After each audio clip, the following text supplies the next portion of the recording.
Assalamualaikum warahmatullahi wabarakatuh. Salam kenal dengan saya Kawakib MH di Sekolah Tinggi Ilmu Syariah Siti Syarif Abdurrahman Pontianak. Dengan video kali ini kami akan memberikan edukasi video interaktif pembelajaran tentang ilmu hukum kewarisan Islam di Indonesia. Hal ini saya akan menyampaikan beberapa materi-materi yang akan kami sampaikan kepada pemirsa penonton dimanapun kita berada. Saya ucapkan terima kasih. Sebelum kita memulai pembelajaran, maka yang harus kita ketahui bersama adalah tentang CPL program studi. Kenapa? Karena CPL ini capaian lulusan, yaitu pertama harus taat dan bertakwa kepada Allah Subhanahu wa taala, Tuhan yang Maha Esa, dan menunjukkan sikap-sikap religius, memiliki sikap nilai moral dan etika, serta menghargai keanekaragaman suku dan budaya, dan bahkan harus memiliki pengetahuan dalam menyampaikan gagasan secara ilmiah, baik lisan maupun tulisan, dan memahami terhadap teori-teori hukum, baik hukum Islam maupun hukum perdata, serta memiliki pemikiran logis, kritis, inovatif, dan juga bisa atau mampu menganalisis permasalahan-permasalahan hukum material sesuai dengan bidangnya masing-masing. Inilah capaian program studi yang ada di Siti Syarif Abdurrahman Pontianak. Selanjutnya, setelah kita memaparkan beberapa CPL program studi, sekarang saya akan menyampaikan CPMK. Apa sih CPMK? Yaitu capaian pembelajaran mata kuliah, yang mana hal ini mahasiswa mampu memahami dan menjelaskan hukum kewarisan Islam di Indonesia. Yang kedua, sub CPMK. Sub CPMK yaitu adalah mahasiswa mampu memahami dan menganalisis konsep dasar hukum kewarisan di Indonesia. Selanjutnya kita akan menjelaskan tentang integritasi keilmuan atau keilmuan dasar Islam, yang mana ketika kita setelah menyampaikan CPL, CPMK, dan sub CPMK, maka kami akan menyampaikan integritas keilmuan dalam hukum Islam. Yang pertama, sebagaimana ayat Al-Quran, Allah berfirman, ya ayyuhalladzina amanu taqullaha wa tanziru nafsun ma qaddamat lighadin wattaqullaha innallaha khabirun bima ta'malun.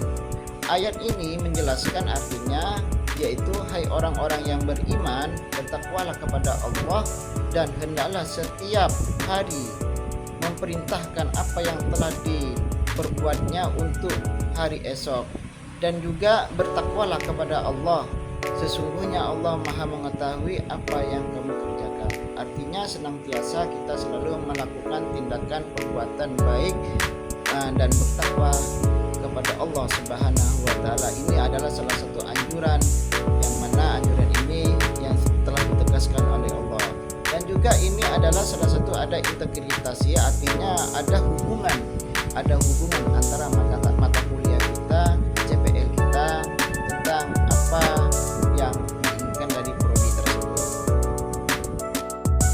Selanjutnya kita akan membahas tentang prinsip dasar hukum kewarisan Islam di Indonesia.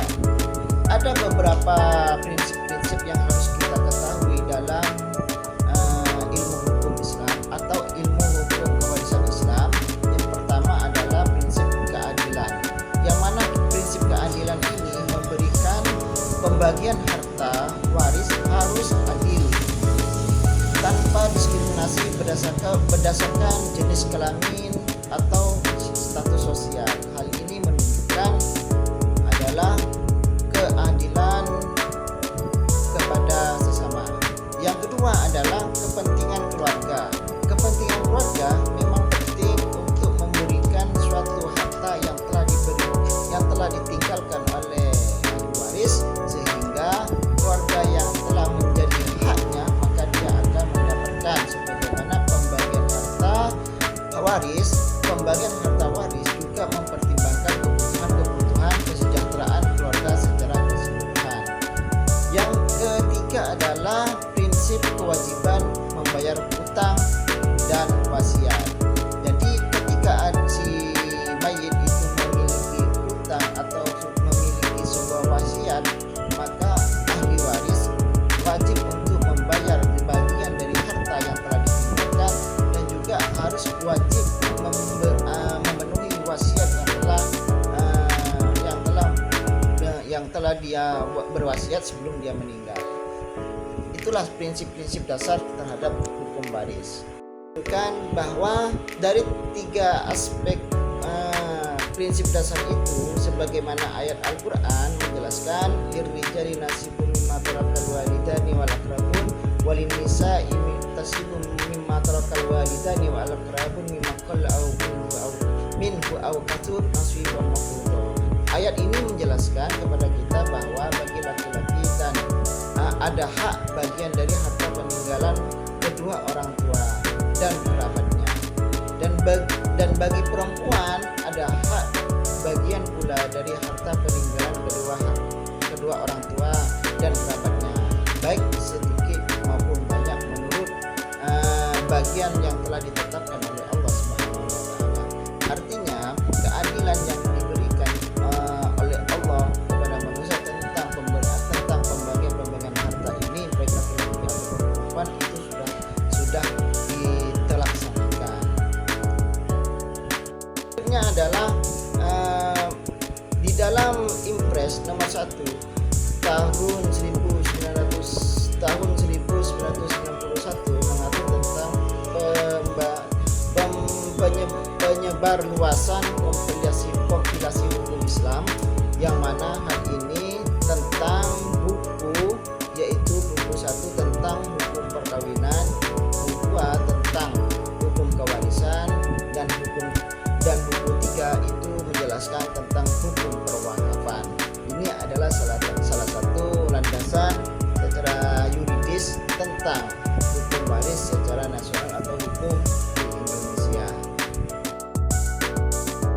Selalu tercapai apa yang diinginkan. Yang harus kita penuhi adalah asas-asas hukum kewarisan, yang mana asas hukum kewarisan ini yang pertama adalah asas keadilan, asas individual, asas integriti, asas egaliter, asas hubungan darah, asas ijbari, dan asas bilateral. Ada asas ta'abudi atas kematian, asas bilateral juga. Nah, dari asas ini yang harus dipenuhi tentang konsep-konsep hukum waris. Setelah beberapa kita jelaskan tentang asas-asas dan prinsip hukum waris yang ada di Indonesia, maka yang kita ketahui bersama adalah hukum waris itu sendiri adalah harta kekayaan yang ditinggalkan oleh orang yang meninggal dunia setelah dikurangi semua utang-utangnya.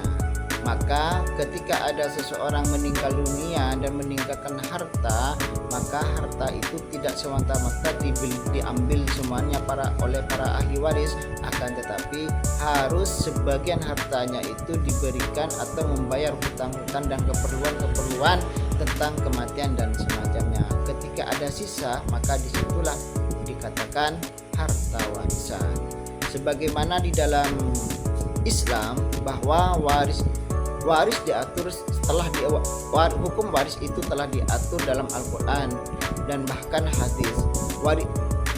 Warisan merupakan ketetapan dari Allah Subhanahu wa taala, sedangkan hukum waris ini di Indonesia telah diatur di dalam kompilasi hukum Islam yang kita kenal dengan KHI, yaitu di buku 2 bahkan pasal 171 sampai 214.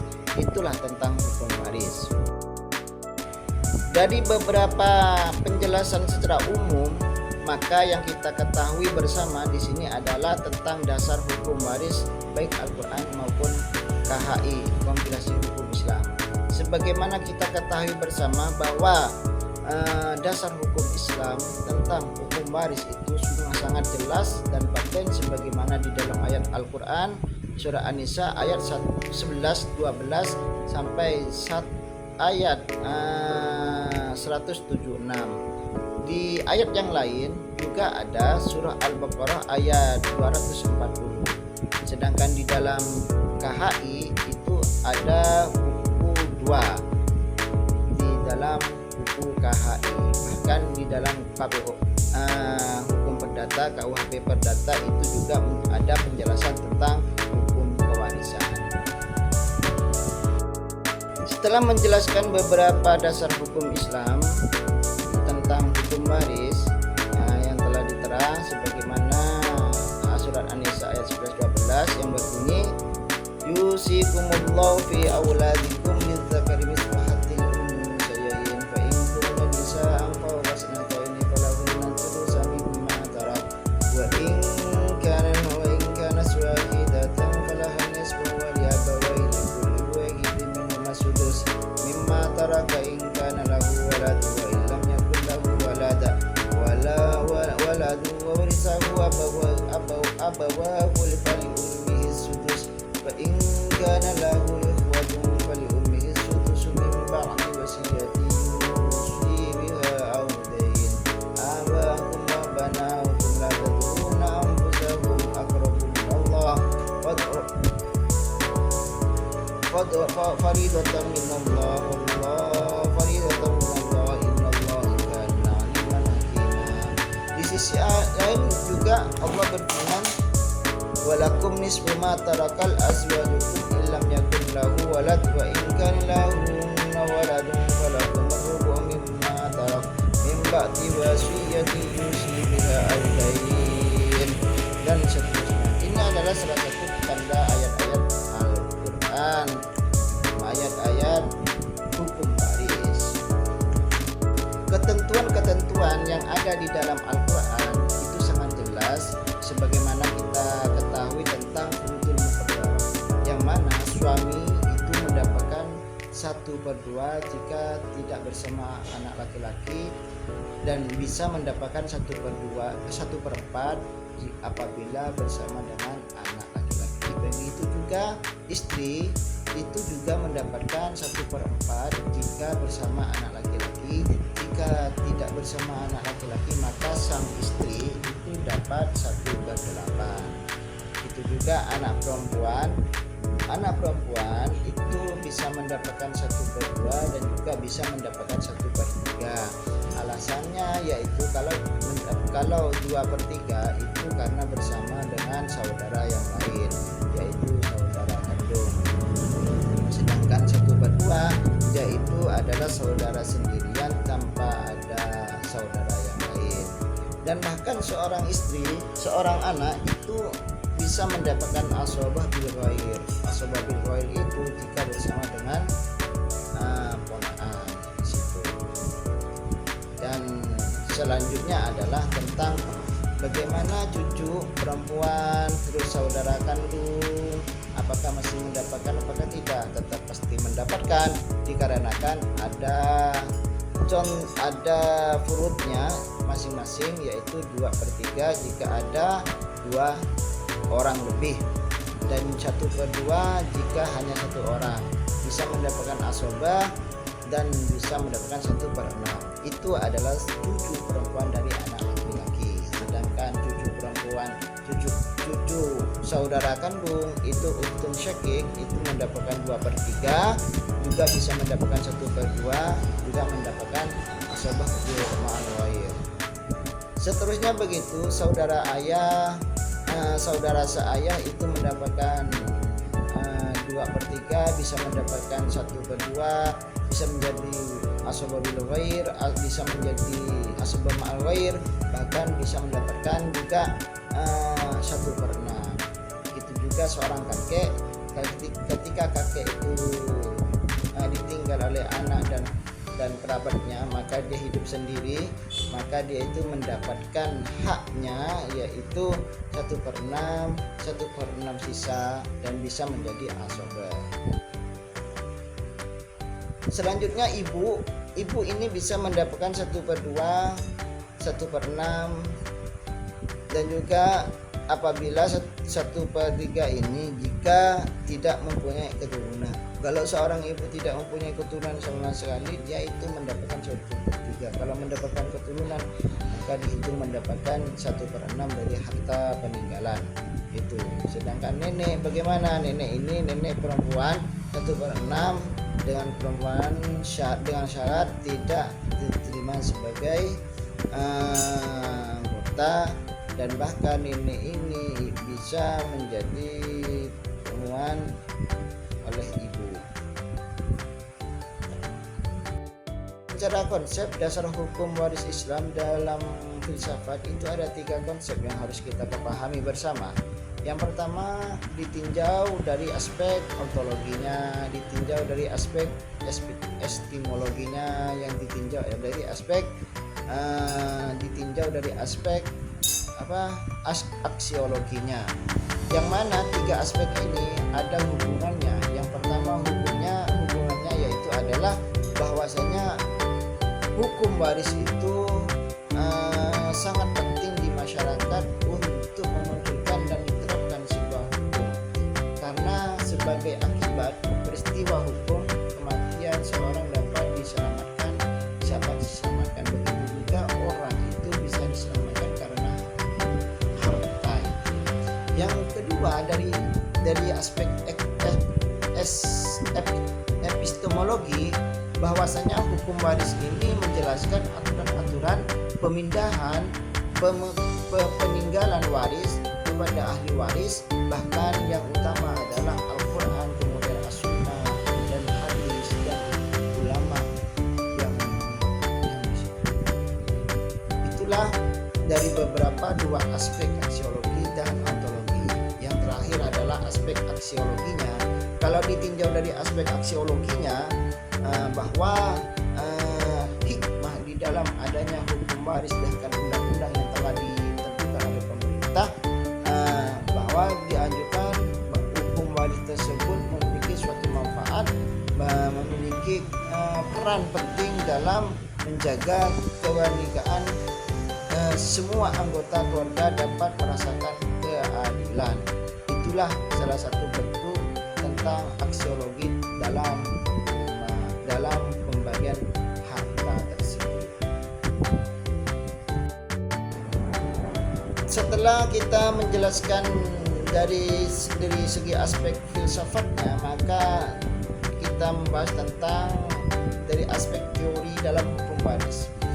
Di dalam teori hukum waris ada 3 aspek yang harus diperhatikan. Yang pertama adalah hukum waris Islam, hukum waris adat, dan hukum waris barat.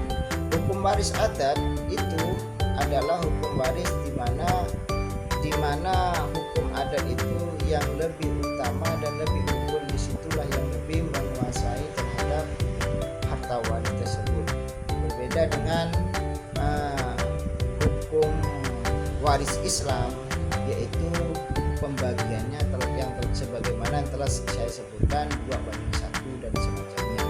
Yang selanjutnya yaitu ditinjau dari aspek hukum baratnya, bahwa hukum barat ini adalah hukum yang dibawa oleh kaum Belanda orientalis yang ditinggalkan setelah penjajahan tersebut, sehingga ada peninggalan yaitu berupa kitab-kitab undang.